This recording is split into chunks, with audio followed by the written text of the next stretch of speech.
এটা আমেরিকার লোকজনই পাঠাইছে, তাদের কিছু নিজস্ব কিছু নামও ঢুকাইছে, তাদের এটা ভালো, যেটা নিরপেক্ষ, এবং ওই টাইমে তারা যাতে আমাদের সাথে মিশে যেতে পারে। কারণ তাদের কিন্তু দেখবো লিস্টের মধ্যে, যাদের কাছে লিস্টটা আছে, বিএনপি জামাত প্রকাশক ট্যাগ দিয়ে যে শিক্ষা মন্ত্রণালয়ে যে চিঠিগুলো পাঠানো হয়েছে এবং তৎকালীন প্রধানমন্ত্রীর কার্যালয়ে যে চিঠি পাঠানো হয়েছে, সেখানে দেখবো কিছু আমেরিকার ফ্যাসিস্টের প্রকাশকের নাম আছে, এবং তারাও কিন্তু ওই চিঠি নিতে বই পাইছে, কিন্তু অরিজিনাল যারা বিএনপি করে তারা কিন্তু বই পায় নাই।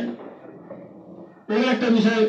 ভিন্ন লেখক কবি, এদের বিষয়গুলো ছিল আমাদের লেখকরা ভালো বলবেন যে তারা কিভাবে, আমি যেহেতু প্রকাশক তাই এটা বলতেছিলাম। এবং বঙ্গবন্ধু কলার এগুলো বললাম যে আসলে ব্যক্তিগত এজেন্ডা তৈরি করছিলেন, মানে যতগুলো প্রজেক্ট বাংলাদেশে, যতগুলো বই রিলেটেড বা যখন যে কোনো প্রজেক্ট হলে তাদের তাদের পারিবারিক নাম হইতে হবে, নাহলে প্রজেক্ট পাস হয় না। এটা অনেক আমলাতান্ত্রিক লোকজনের সাথে আলোচনার প্রেক্ষিতে আমি তৎকালীন শুনছি যে ভাই, এই নিরপেক্ষ এই নামে তো প্রজেক্ট দিলে প্রজেক্ট পাস হবে না, এক কাম করেন এখানে বঙ্গবন্ধুর কোনো একটা কিছু লাগাই দেন বা তার পারিবারিক কোনো একটা লাগাই দেন, প্রজেক্ট পাস হবে না। এই ধরনের এভাবে তারা করছে। 2100 বই মেলায় তো বিভিন্ন প্রকাশকের স্টল বন্ধ করে দেয়, স্টল না দেয়া, এ ধরনের ঘটনা ঘটছে। আদর্শে ভাই ভিন্ন মতের বই বের করছেন, দেখে তারা স্টল দেয়নি। আমাদের ইউনিভার্সালি শিয়া ভাই মারা গেছেন, ইউনিভার্সালি একাডেমি তার স্টল দেয়নি। ইভেন আমাদের আমার যখন প্রথম স্টল বর্ধিত করার আবেদন করা হয়, তখন ওসমান গনি সরাসরি এখানে বাধা দিচ্ছে। এই ধরনের কাজগুলো করতে আমার ব্যক্তিগত অভিজ্ঞতা থেকে বললাম। সমিতি কুক্ষিত করতে পারা,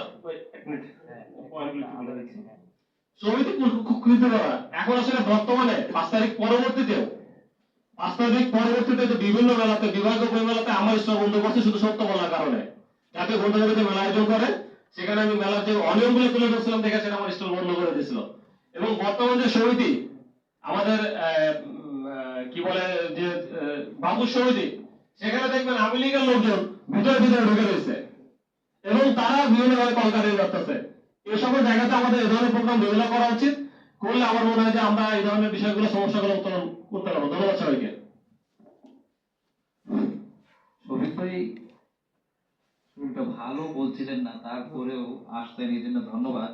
আমাদের সবার শ্রদ্ধেয়, সবার কাছে খুব আপনজন কবি মাহমুদ শফিককে কিছু বলার জন্য